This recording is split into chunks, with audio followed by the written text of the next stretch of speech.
ঢেকিয়াজুলিৰ কিশোৰী ধৰ্ষণ ঘটনাৰ পিছতে পৰিদৰ্শন বাংলুত উপস্থিত মন্ত্ৰী অশোক সিংহল দল সংগঠন প্ৰশাসনৰ বিষয়াৰ সৈতে আলোচনাত মিলিত হয় মন্ত্ৰীগৰাকী দোষী কঠোৰ শাস্তি দিয়াৰ বাবে আৰক্ষী অধীক্ষকক নিৰ্দেশ দিয়া বুলি মন্তব্য প্ৰকাশ কৰিছে লোকসভা নিৰ্বাচনৰ ফলাফলৰ পিছতে এটা বিশেষ সম্প্ৰদায়ৰ লোকে হিন্দু সমাজৰ ওপৰত ক্ৰমাগতভাৱে আক্ৰমণ কৰিছে বুলিও মন্তব্য প্ৰকাশ কৰিছে মন্ত্ৰীগৰাকীয়ে আমি দেৱীক পূজা কৰোঁ কিন্তু দেৱীৰ সতীত্ব হানি কৰিছে এটা বিশেষ সম্প্ৰদায়ৰ লোকে এই পৰিকল্পনা আমি সফল হ'বলৈ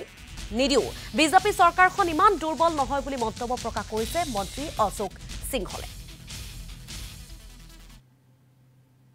ঘটনা বহুত দুখ লগা আৰু মই সমাজক আহ্বান জনাব খুজিছো যে এনেকুৱা দুষ্কৃতিকাৰীৰ বিৰুদ্ধে আমি একগোট হ'ব লাগিব সংগঠিত হ'ব লাগিব আৰু এটা সভ্য সমাজ অসভ্য সমাজৰ লগত মোকাবিলা কৰিবলৈ সাজু হোৱাৰ সময় হৈছে বুলি মই কওঁ আইনটো আছে কঠোৰতম আইন আছে পস্কো আইন এই আসামীৰ ওপৰত লাগিব কিন্তু তাৰ পিছতো সাহস কৰি থাকে এই কাৰণে মই কৈছোঁ যে আমাৰ সমাজ সংগঠিত হ'ব লাগিব আমাৰ ৰাইজ সংগঠিত হ'ব লাগিব আমি বেলেগ কথা পাহৰি জাতি আৰু ভাষাৰ নামত আমি ফচি থাকিলে নহ'ব আমি সকলোৱে একগোট হ'ব লাগিব আৰু এই দুষ্ট চক্ৰৰ লগত আমি মোকাবিলা কৰিম লগতো আলোচনা হ'ল আৰু এই